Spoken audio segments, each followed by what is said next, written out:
Yo, what's going on, YouTube? And welcome back to Goal Line Hockey.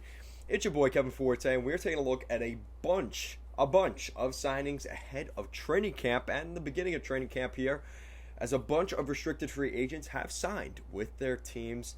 So let's get right into it. So we're going to start off with the Columbus Blue Jackets. The Blue Jackets re-signed goaltender Elvis Merzlikins to a 5-year, $5.4 million contract. It's $5.4 million per season for Elvis Merzlikins. I like this contract for Elvis. It's going to be paying him never mind.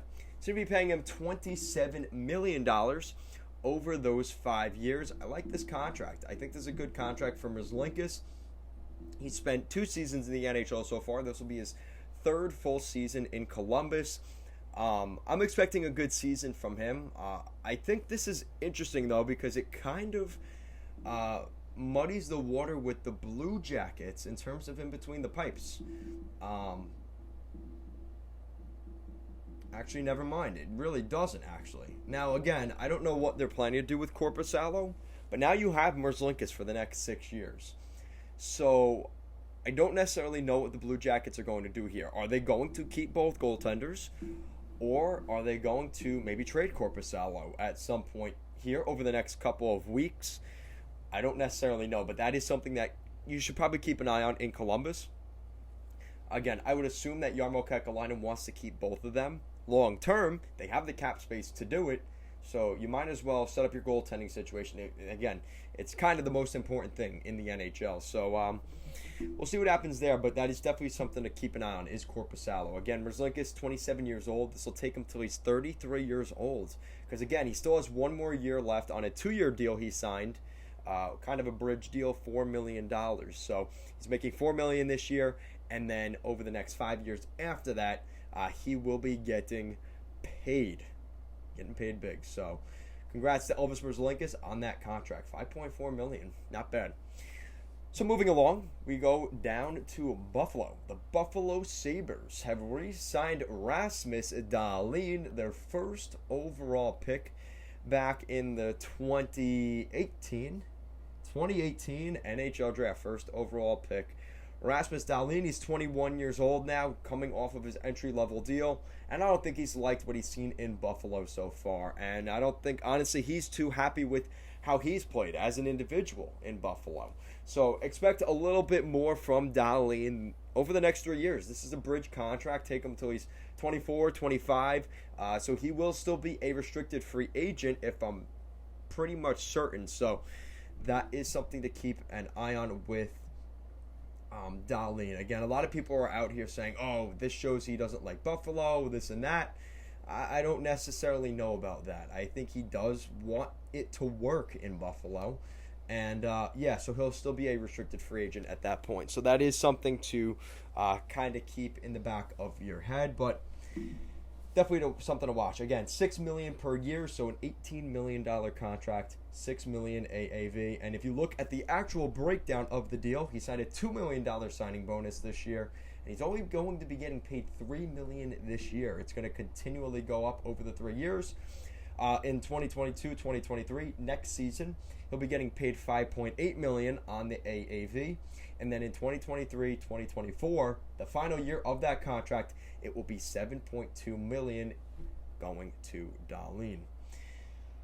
You look at what he's done in his first 3 seasons. He picked up 44 points in 82 games his first season in Buffalo, 40 points in 59 games, and he definitely had a big drop-off this season. He only picked up 23 points in 56 games. He's got over 100 points in under 200 games in the NHL.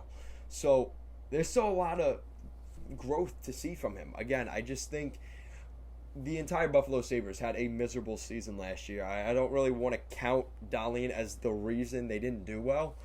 It's hard to do something like that. So we'll see what happens. I am excited to see how he develops this year. I think a lot of people are expecting him, at the very least, to get a little bit better. All right, so moving on, we're going to look at the St. Louis Blues. Robert Thomas, the 22-year-old forward, the 20th overall draft pick in 2017. is on the end of his entry-level deal, and he's been pretty good for the Blues, picking up 33 points in his rookie season. But in this past season, he only had 12 points in 33 games. So he's got under 100 points in the NHL in almost 200 games. The Ontario native, this is a guy that's very talented. Again, I think Blues fans want to see him as a power forward, middle six guy at the very least. Hopefully in the top six consistently. He signed a 2-year, $2.8 million contract, 5.6 over those 2 years. A nice contract overall. Again, nothing really crazy, but a guy that you want to see. Again, it's another bridge deal, and I think that is a good move by the Blues. They already have some tough caps on their team already, specifically the Vlad Tarasenko one, which we know they've been trying to get rid of. But that is something that they're still kind of working on. Another big goalie signing, actually, and this one's pretty big for the Los Angeles Kings. Now, again, this is another one like Elvis Merzlikis. It kicks in at the beginning of next season. Cal Peterson signs a 3-year, $15 million contract, $5 million per season. Now, if you actually look at the breakdown, according to Puckpedia, in 2022-2023, it will be $1 million with a $3 million signing bonus.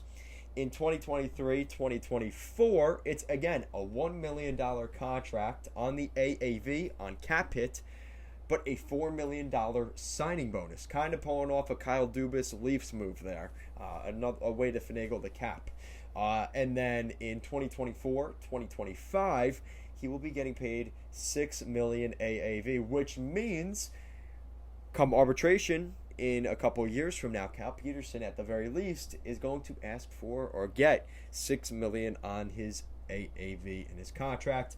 Cal Peterson is 26 years old, never mind. So this will take him straight into unrestricted free agency, and he could use that as a leverage going into his next contract. He could say, hey, listen, I signed that contract 3 years ago. I was getting paid $6 million on the final year of my deal. So why don't you give me a bump, 6.5, maybe $7 million if he ends up being a Vezina goaltender, maybe more than that. But he's a former 5th-round pick back in 2013 from the Buffalo Sabres, correct. Yeah, the Sabres really wish they had Cal Peterson right now. But Cal Peterson's a very good goalie. This will take him till he's 30 years old. By the time this contract is over, and if he keeps playing the way he's been playing in LA, and as the team gets better around him, you're seeing some of these prospects coming to the lineup. It seems like the Kings want to go on a playoff run potentially this year. So if Cal Peterson does well during his time there, he may be able to make some money at the end of it. He spent 3 seasons with the Ontario Reign, a Notre Dame Fighting Irish alum. So interesting there. But 3 seasons in the NHL. Last season was his most dominant season, you could say. Over the last, you look at his numbers. Again, it's a small sample size. But in his first season, again, only a dozen games played, a .924 save percentage. That's very good. And then he had a .922 save percentage in 8 games during the bubble season before it paused. And then this year, in 35 games, we saw him put together a .911 save percentage, which is kind of an eerie number, which is why I didn't actually say it, but that doesn't really matter. So again, a goaltender that's only played 55 games in the NHL, they are giving him a bridge deal. I think this is a smart move by the Kings. They see him as the next starter. I think that's really the point of emphasis, but they need to see more from him if they wanted to give him that massive contract. And again, small sample size. I do like what I've seen from Cal Peterson so far, with that said. And that is it. So again, we've got a couple more pretty big restricted free agents still available, but a couple of the guys we've been hearing about contract talks, they are getting done. There are still some guys out there, though, specifically restricted free agents, guys like Brady Tkachuk, the Vancouver boys in Peterson and Hughes. We still got to see contracts from them. And we're also still waiting on something out of San Jose on maybe Tomas Hertl, maybe an extension there.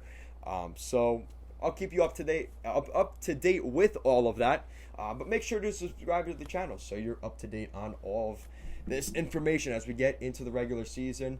I've already mentioned this, but I am going to be returning to the Season 2 of the Goal Line Hockey Podcast. So if you're interested in that, make sure to check that out during the regular season. because once we get into real, training camp and the preseason, I will be beginning that once again. So, as always, guys, thank you so much for watching this video. Make sure to give this video a big thumbs up and an even bigger subscribe down below. And, guys, make sure to check out our Streamlabs shop in the description down below for some goal line hockey swag. Guys, thank you so much for watching, and I will see you again next time.